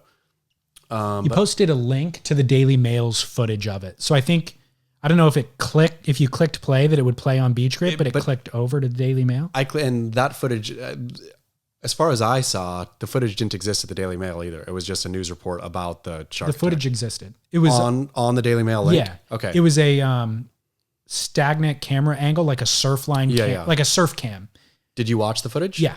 Okay. I haven't seen it yet. It's just, so it's very wide. It's from very far away and it's thrashing is what you can see. Sure. Yeah. So in terms of the ethics of that, I mean, I think that there was public domain. It was out there. It's incumbent upon Beach Grit to report things that are public domain. If we would have snuck the footage off the phone or something, off, somebody's phone, off a loved one's, out of, whatever, then clearly that would have been ethically wrong. But anything that exists, anything surf that exists in the public space, it's incumbent upon us, I think, to report to the best of our ability. And so that's for that question. The second one, Occy, so like the boys in Bali, I was like, who cares? The Occy thing did cause me to pause. To me, it seemed disrespectful. It seemed to go out and get yours the day after this happened. It seemed like the respectful thing to do is mourn the death for at least one day. Does it matter that it was Occy? Does Occy get a free pass? No. To me, it's worse that it was Occy. It is. It draws more attention. And Occy should have known better. Occy, as a sort of spokesman, elder figure, should have known better. It wasn't a bunch of kids out there. It was Occy. Come on. Yeah. Like, respect. I mean, that seemed disrespectful to me. Yeah. I agree. I agree on both points. I have no problem with Beach Grit or any news outlet publishing the footage that exists, because there was enough caveat and warning. Sure. And so I don't think it wasn't tricking somebody into watching the footage. It was saying it just happened to exist. Here's the footage, be warned. And I think even the video itself had that warning. When you click play, it says this footage may be, whatever. So enough disclaimers, I think, are the right way to do it. Sure. But then, I agree with the Occy thing too. Interestingly about Occy is, God, I don't want to disparage a world champ and an icon of surfing, but I don't know that Occy is that bright. Yeah. Yeah. Occy seems to be pretty thick-skulled and I'm just going to go surf and do it. And he seems to be unaware of being PC or being, politically correct is kind of what it comes down to with a lot of the things that he does. He's just kind of unabashedly going to just charge through life and doesn't care. Doesn't even pay attention. Which is fine enough, but it did seem, I'm not one to throw stones, but it did seem in poor taste to surf the day after it happened. It unquestionably is in poor taste. And Occy, A, would never think of it. B, doesn't care when he finds out that it was in poor taste after the fact. Yeah. Because his argument was probably oh, that wasn't my intention. I don't know. The waves are pumping. What'd you say? Who cares? Yeah. So, but I agree with you. Yeah, it is in poor taste. And it's a tragic situation. And it's kind of, when something that significant happens, it's inhumane to not kind of seep in the seriousness and the weight of it and what the implications are for everybody else. You want, as humans, you kind of want to absorb this and acknowledge it and adapt your life for it moving forward. Yep. So, yeah. All right. Well, hey, moving on. WSL released its Big Wave Awards, I think 2 weeks ago now. Controversy. This is a really interesting controversy. I'm shocked that they awarded so in the women's Big Wave Award, largest wave ridden by a female surfer, Maya Gabieri won over a number of women, including Justine DuPont. Do you want to rehash this or should I read? I think it's a pretty long read, and so we should just rehash, correct? Correct. So Maya won the award. The WSL, I think there was some delay in them actually announcing it. Yeah. After the delay, then awarded it to Maya, and I think in the press release even said her wave was even bigger than Kai Lenny, who won the biggest ride for the men, right? Yep. Justine DuPont fired back on Instagram straight away, basically claiming the entire thing was unfair. because for a number of reasons. One, that she claimed that Maya turned her footage in late. Two, the judge, questioning the judging of wave heights, all kinds of stuff. So big kerfuffle, big Tom Curran about, the award itself that drew in many questions about how in the world are big waves measured and all this. I mean, it's silly. It's asinine. It is asinine, I think. I mean, not Justine's. Justine was not being asinine. Justine was 100% correct. She has a legitimate gripe, but also, my goodness, like, that's whatever. Like, a big wave is a big wave, and if you got robbed, then you got robbed. But whatever the WSL's justification for the scientists and all this is silly. There's no scientist on the planet that can judge that more accurately than you or I, as surfers, firstly. So the idea that you're bringing in scientists, who I don't think they ever even named, and all of the scientists, Justine points this out, all of their claims in their criteria had the word approximate in front of it. So the two surfers are approximately the same size. The wave is approximately this or that. Justine's going, no, we're not the same size. I am 6 inches taller than Maya. Yeah. How can that not be factored in when you're measuring something? Well, and especially, I mean, what was the end difference between Maya's wave and minuscule? Yeah, it was like it was inches, right? So if the end measurement is within inches, but every criteria that you use to measure along the way was an approximation, then how do you justify the end thing? Aside from her being right in all of that's highly problematic, I watched the two waves. Justine's was way gnarlier. Yeah. So if we go back to, we're trying to make this an objective scale. Certainly height has to be considered, but Justine's wave was gnarlier. Justine's wave was this barreling, super kind of more critical ride. Maya's was a mush burger. They were shot from totally different angles, so you could easily dupe these scientists into thinking that Maya's was bigger because from that angle, you can't see the trough. I mean, you can't see the trough of the wave. And Nazare doesn't have a trough to begin with. Except Justine's almost is gnarlier. Yeah. Justine's is a barreling wave. So by any measure, like as a surfer, I'm looking at it going, oh, Justine's is clearly gnarlier. And the most important detail of all, which kind of gets lost in all of this, Maya doesn't complete the ride. Yeah. Maya eats it. Justine actually has to deal with the same level of kind of concussion from the wave's explosion and miraculously emerges from the whitewash. To me, this was a black eye for the WSL. I mean, again. The WSL's eyes were already black. Of course, but getting it wrong every time, it seems like, and to me, this big wave, their big wave thing this year was so dumb. I mean, particularly, I suppose, on the women's side, right? Where you have Keala winning both Wipeout of the Year, right. And was that also Ride of the Year? It wasn't the same exact wave. But like I think she might have won both. She won Wipeout of the Year on a wave that gave her the Big Wave World title. Like, right. Which is, I mean, the whole thing was so mockable in terms of judging and all that. And again, of course, this is the most inexact science ever. Big waves, measuring big waves, what's bigger, what's, again, subjective. I mean, so very subjective. And so I'm not trying to hold the WSL up to some standard of objectively, you should have gotten this right.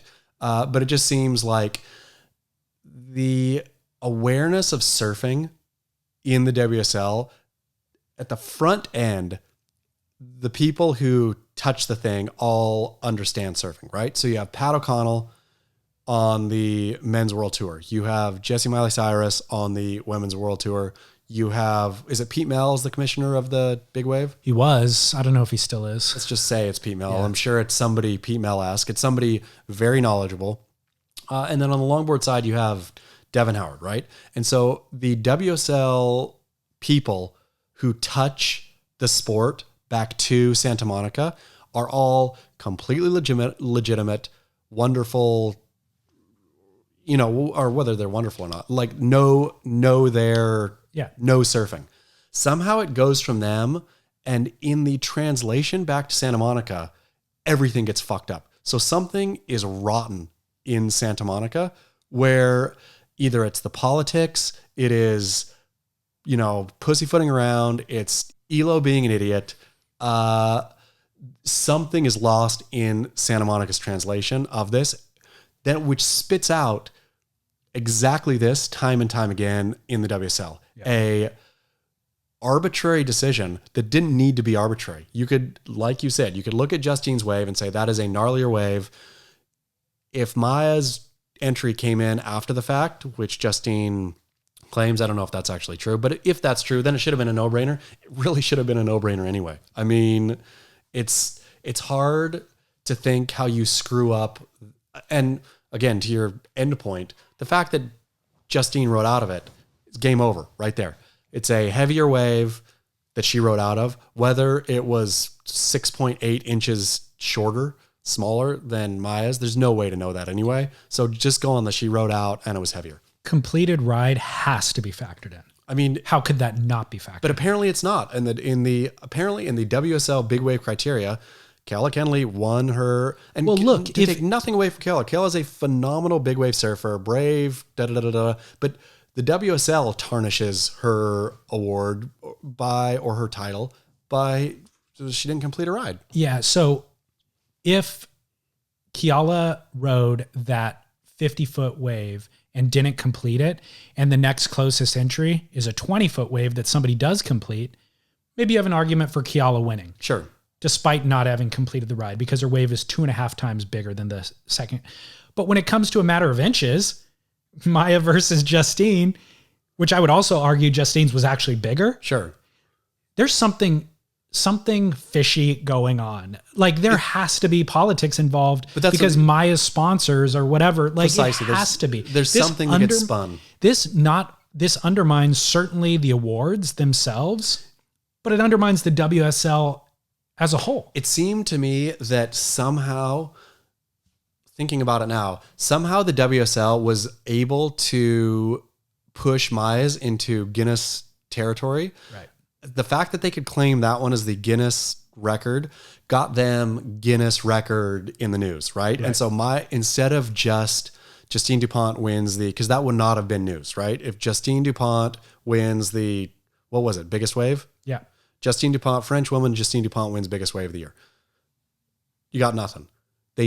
So they played politics to get the Guinness thing because that gave them now all of a sudden it is, however much traffic that they got from that is probably not much, but they still made news with Maya's win. Maya is model good looks from Peru.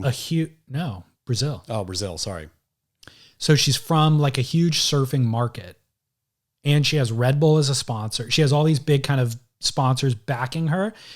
She is who you want to be ushering the sport forward, from an optics standpoint, from the WSL's perspective. It was a real rotten move of the WSL. It's just wrong. Yeah. It's entirely wrong. I mean, and the WSL should frankly have to answer for it.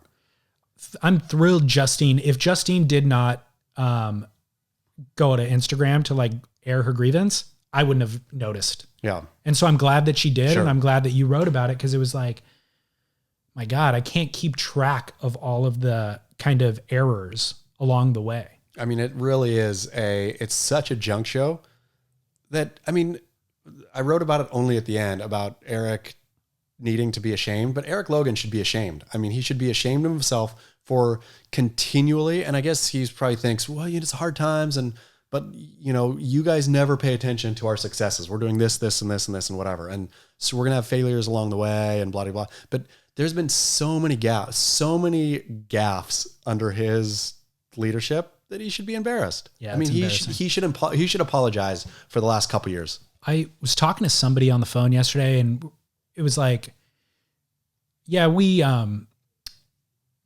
call out a lot of their mistakes, the WSL's mistake, or even some brands over the years we have. And what's kind of shocking to me is I thought we were doing it in jest a lot of the time. Yeah. At this point, it's like, no, we've been more accurate. Like this was actually a more accurate reflection. This wasn't hyperbolic. This wasn't an amplification of like a small mistake despite 100 successes.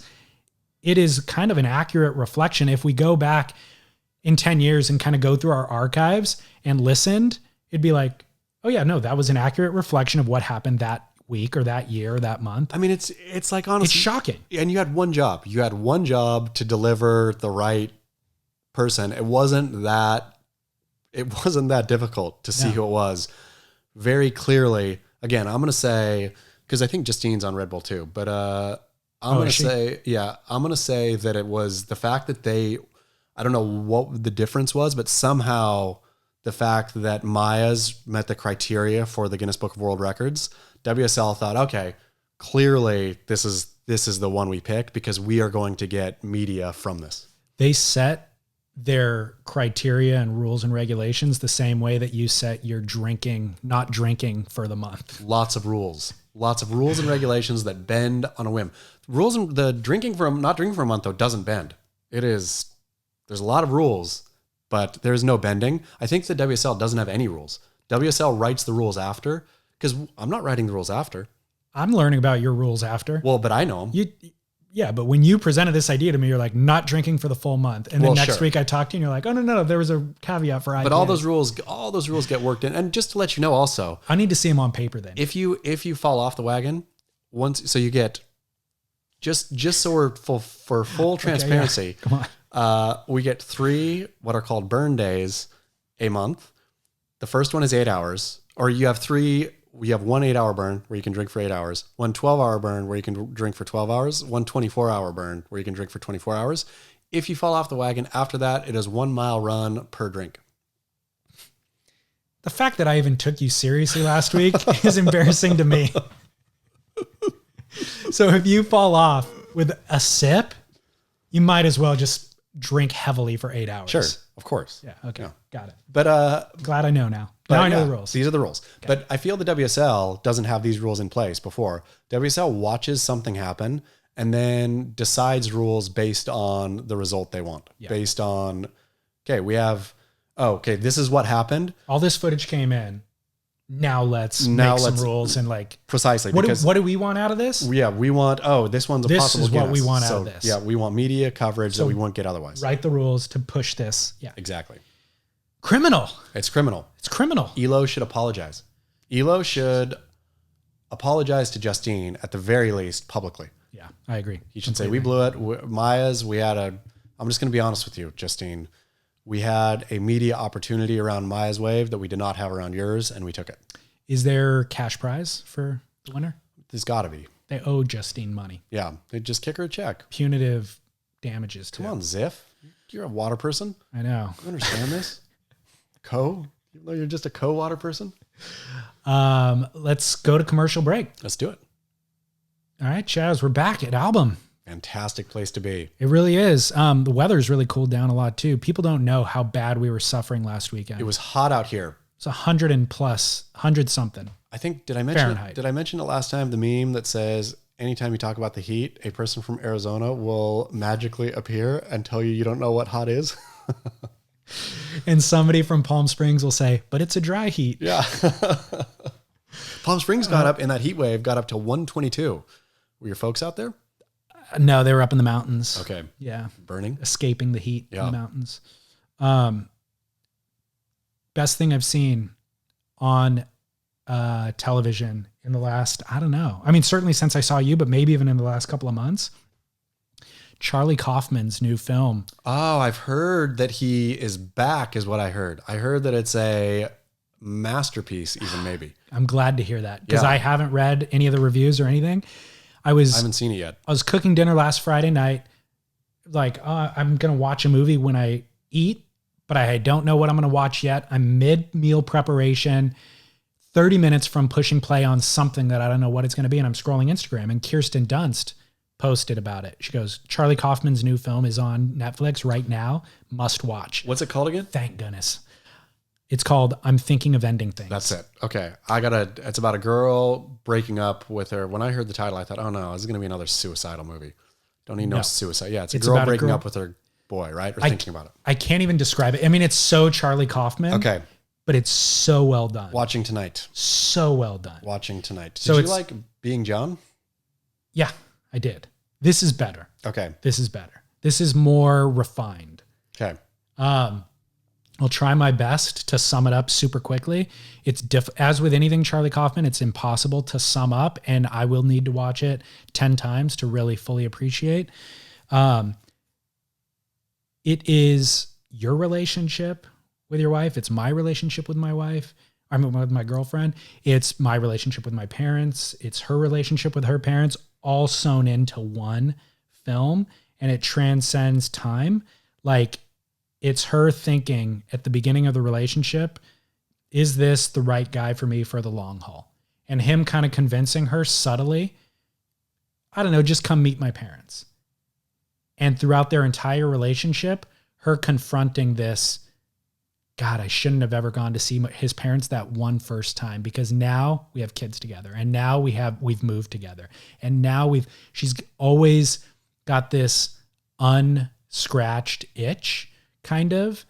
But then that's her kind of plight that you identify with, but then identifying with him at a certain point for why he's kind of made these decisions, it's profound. It jumps forward in time and back in time throughout. It's geniusly engineered from kind of a plot storyline standpoint. It's crazy. Excited. It's super good, dude. Friday night, movie night. Yeah. So I'm thinking of ending things on Netflix. Should we do barrel or not? Let's do it. Gender reveal parties. I'm going to say no, ever. I think we've even done this before, haven't we? I don't think so. Not only do they burn down the state of California, they're stinking stupid. Like, it is so dumb. It is so dumb. I'm all about finding the gender out before. Oh, okay. I mean, I found my daughter out before birth, just because to me, it's a surprise then too. Like, who cares about like this? You're going to get the surprise and be able to plan for it. Precisely. Yeah. Like, you get a surprise and then you plan for your surprise. Right. Exactly. Whereas, drawing it out, but I also totally appreciate the people who don't find out. Great. Right. Don't find out, be shocked that moment. I totally see how that would be such a, whatever, like awesome. Finding out what you're having and then doing a dumbass thing in order to showcase what you're having is dumbass. Nobody wants to go to parties anyways. Nobody wants to go to a baby shower. Nobody wants to go to a bridal, whatever. Like, why make a production? Who cares? The gender reveal is the lowest on the rung of all of those types of parties. Nobody wants to be there. It is so narcissistic to think that anybody would care. I mean, people might care to get a text message about it. They don't want to spend a Saturday going and eating some cake and playing stupid games. Imagine the party industry. When the gender reveal party finally became a thing, how hyped they were. You got another week. Now we've got Christmas, Thanksgiving, Halloween. They had birthdays. To have designed it themselves. Of course. I mean, it's like Valentine's Day. It's like a holiday, or Mother's Day or Father's Day. It's like a holiday that exists that was purely made by the Hallmark industry. To sell greeting cards. Yeah. That's it. And this one was created by the balloon industry or the fireworks industry to sell balloons and fireworks. And so for those who aren't in the loop with California's news, this is the reason why a lot of our state is burning right now, is because somebody did a gender reveal party where there were pyrotechnics involved to display whether it was going to be pink or blue. And it started a brush fire. Uh-oh. And 7,000 acres. I forget what the number is now, but this is the Yucaipa, or the fire over by Yucaipa, and I don't even know. I mean, there's fatalities now too. The people, I don't know if that fire is responsible for any fatalities, but I think if you do something like that, if you gender reveal and catch stuff on fire, I think you are liable for manslaughter. I was wondering about that. How could you ever make whole the damage that you've done? I mean, how do you put a dollar value on it, and you would never be able to repay it anyways? No. It's in the tens of millions, if not hundred. And how's that kid's legacy? That kid in 20 years from now to be like, it was me, but everybody. The funniest comment I've read on a Beach Grit as a while, I can't remember who wrote it, raise your hand, but it was, pyros aren't born, they're made, or are they? Very funny. Clever. Very clever. An in utero pyro. In utero pyro. Yeah. Might be the first. Remember when pyro was a thing? I remember like kids at school who were pyros. Like, did you have any pyros at your school? Like, they'd love to light stuff on fire. Yeah, they'd be like in the bathroom, like lighting a little, like they got a box of matches and you're like, what? Totally. Where'd you get a box of matches? Totally. Like lighting stuff on fire, like the little pyro kid used to have, I felt, social standing. I haven't neither heard nor seen a pyro in some time. Couple thoughts on pyros. I'm embarrassed to admit this. You were a pyro. No, not a pyro, but we did have this, I think not a proper pyro. There is such a thing as somebody who's like obsessed. Sure. I didn't have an obsession. All kids are pyro. I mean, yeah, exactly. I hope all kids are Fire's pyros. interesting as a kid. One thing that my cousin and I did, though, in hindsight, was so reckless. At my grandma's house, who always babysat us, she had these Spanish tiles throughout. And you know how it has like a big divot in between Spanish tile? Yep. Like a grout line, essentially, but a grout in a bathroom is thin. This is like probably a full inch, maybe an inch and a half of this kind of divot in between tiles.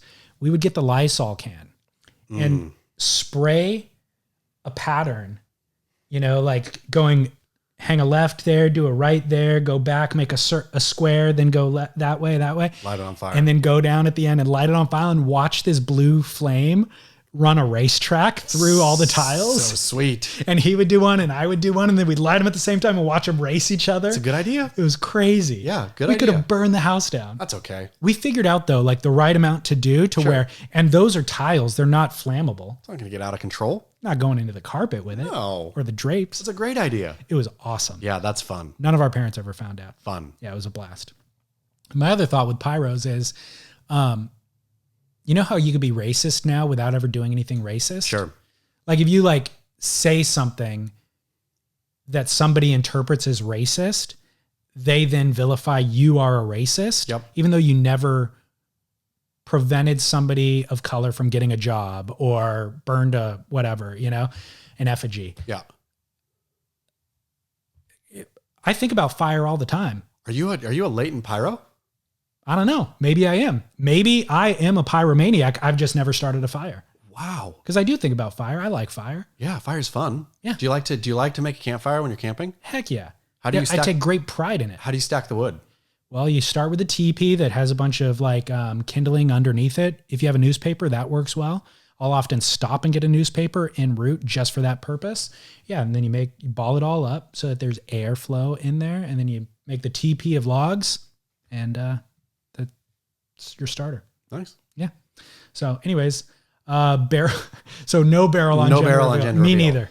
But I'm gonna give pyromaniacs a little wave pool barrel.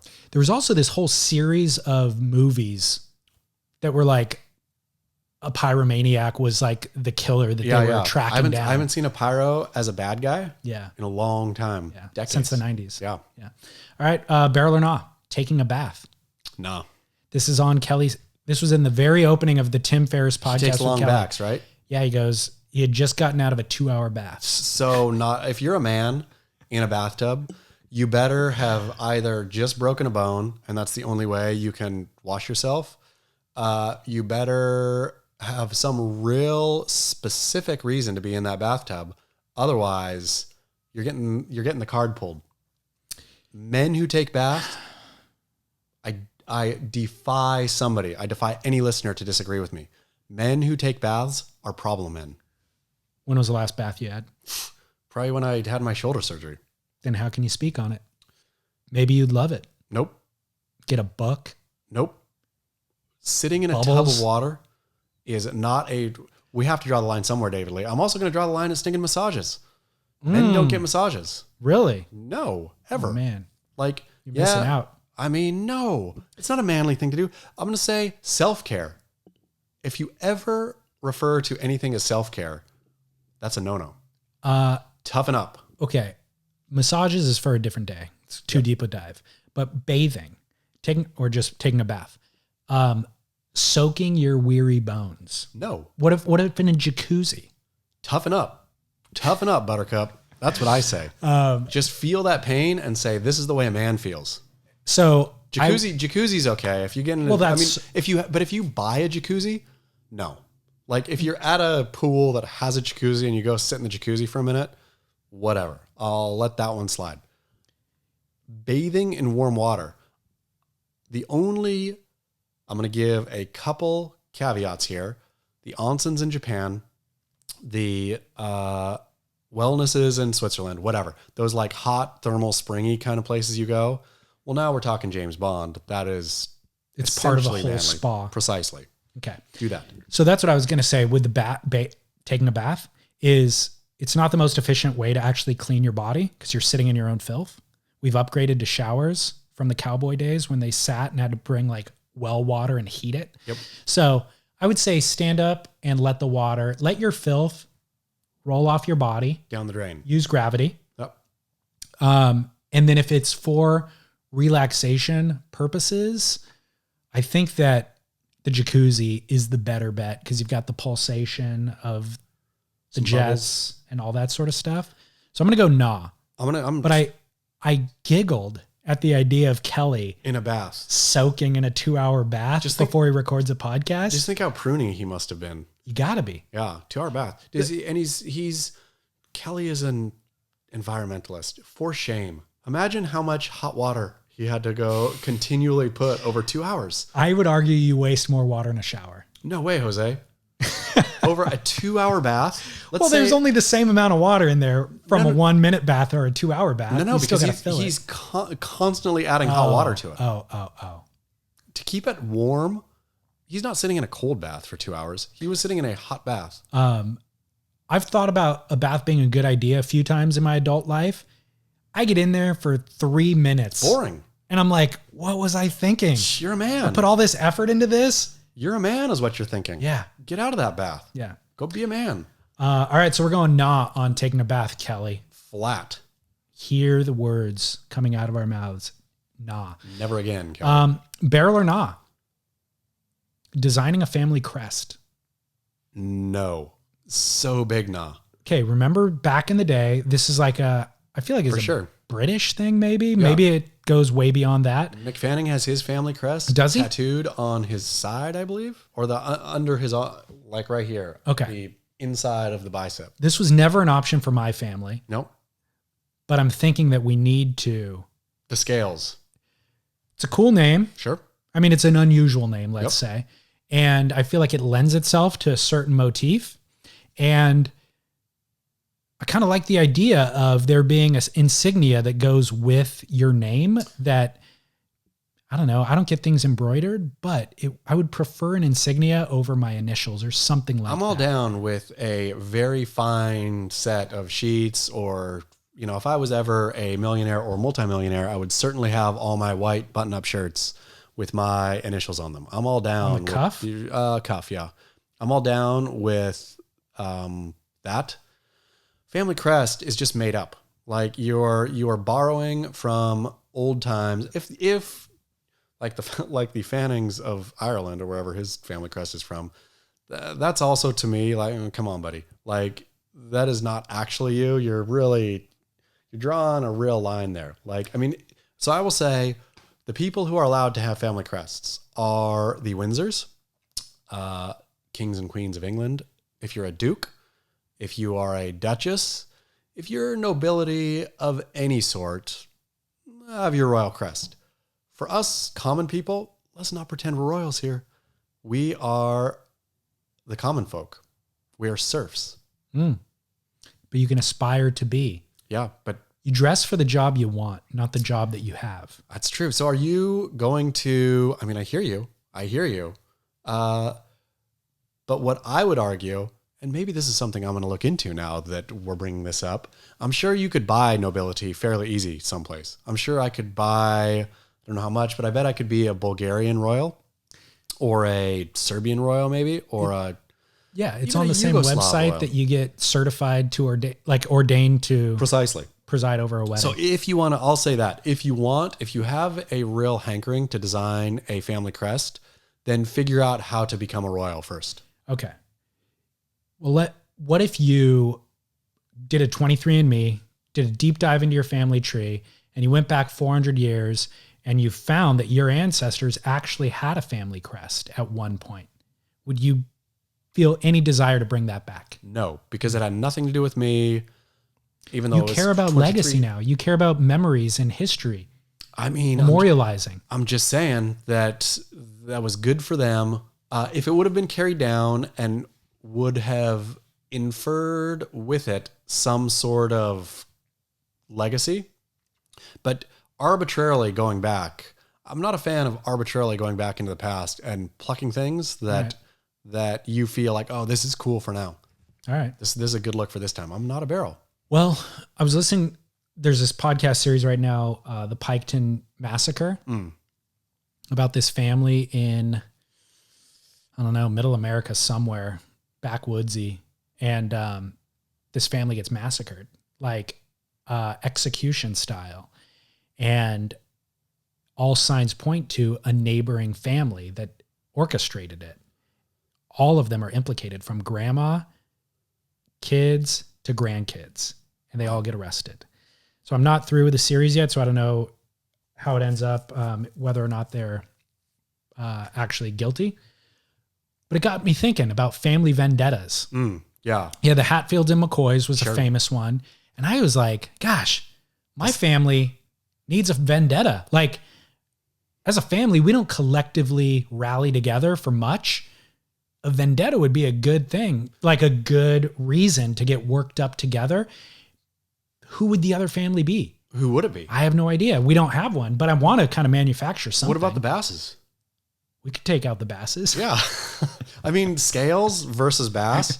There's like some nice... I agree. Fish imagery there. Yeah. I could find some gripes. Yeah. I feel you should work on really disliking... Can't just be Scott.